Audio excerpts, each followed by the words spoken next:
other vegetables. And the more you eat, the more it's become tasty and you keep on, asking for it. What this farmer in Hawaii is talking about is not a vegetable, it's a tree. And while Vicky Domingo says it has an unusual flavor, there's more to this tree than meets the taste buds. You keep on eating and eating and you can feel your body is more energetic, more healthy, and you can see the difference. You're not dropping, you keep on, just so active. Domingo says she has grown this tree on her farm for more than 25 years. She harvests moringa twice a week all year round.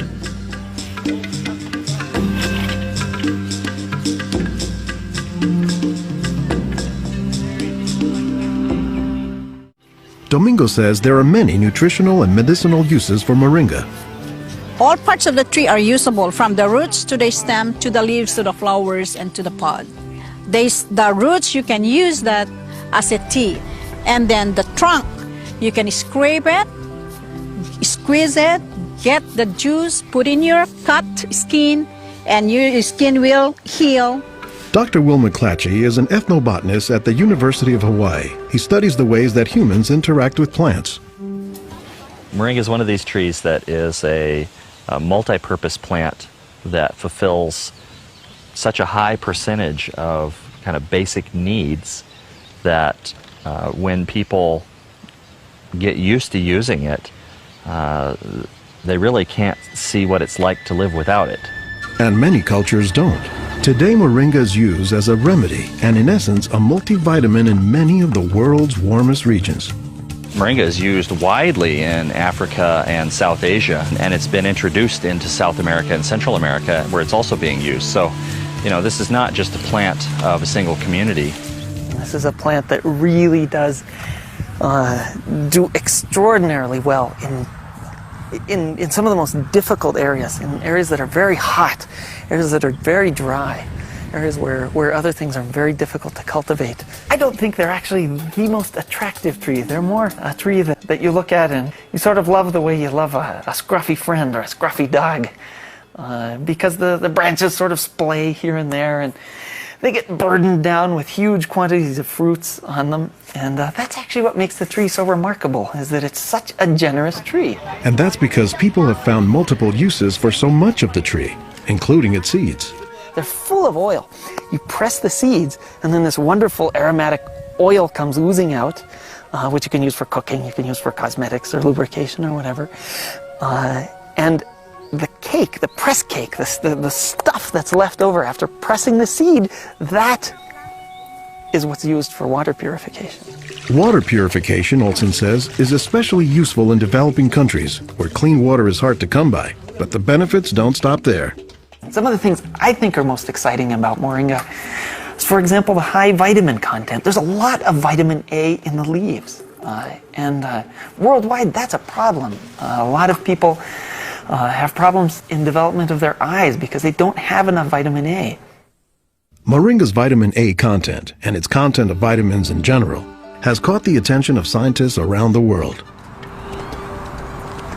So I started to read about moringa, and I was absolutely amazed about the richness in nutrients, in many antioxidant compounds, in vitamins.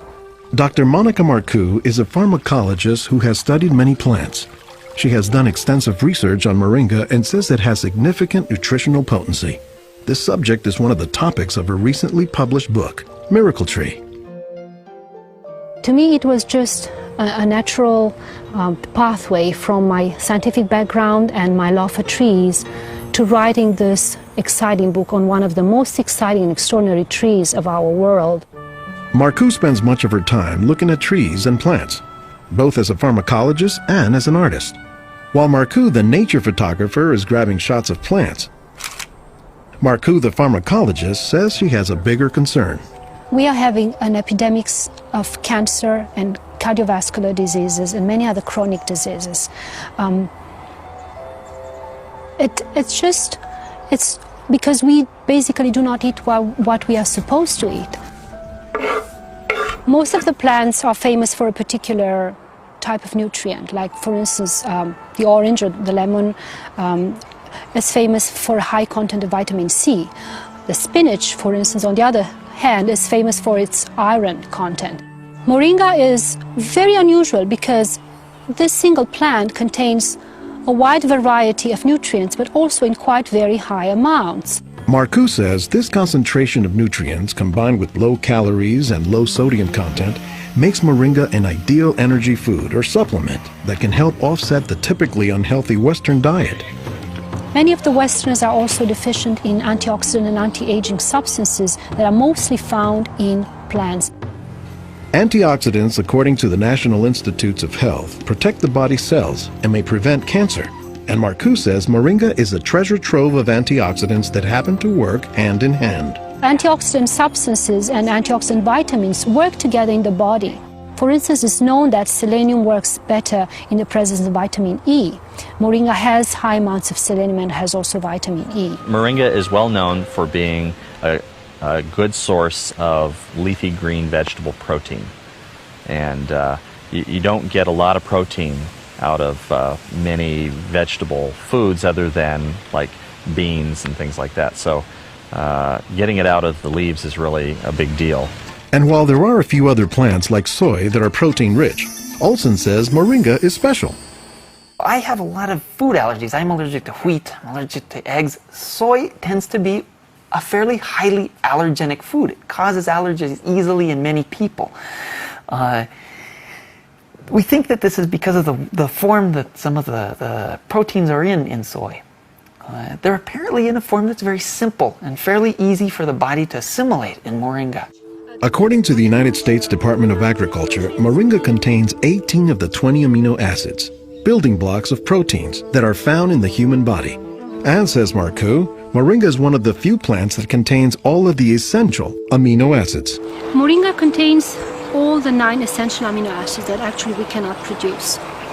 Their presence, but also their ratio, is very beneficial, and it is estimated that this ratio is very good for absorption and for being bioavailable to our bodies. In most of sub-Saharan Africa, any baby has a 20% chance of dying before he reaches the age of 5. In some countries, up to 40%. And even those who survive past the age of 5, up to half or more will suffer from malnourished physical and mental development. As the former regional representative for Church World Service in Senegal for 16 years, it was Lowell Fugle's mission to help local clinics develop ways to save children at risk to malnutrition. So Fugle went to work, both planting moringa trees and, more importantly, educating healthcare workers on how moringa can help stave off malnutrition.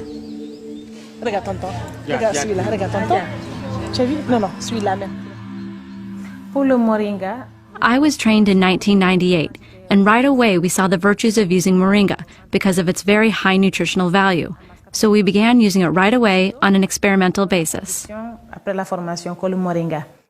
Healthcare workers learned to grow their own moringa trees, dry the leaves, and pound them into powder, maintaining all the nutrients. Nursing mothers were taught to add a spoonful of moringa to their food morning, day, and night to increase their milk production. They were also told to add moringa to all of their family's meals. As people changed their habits, Fugle says the results were clear, especially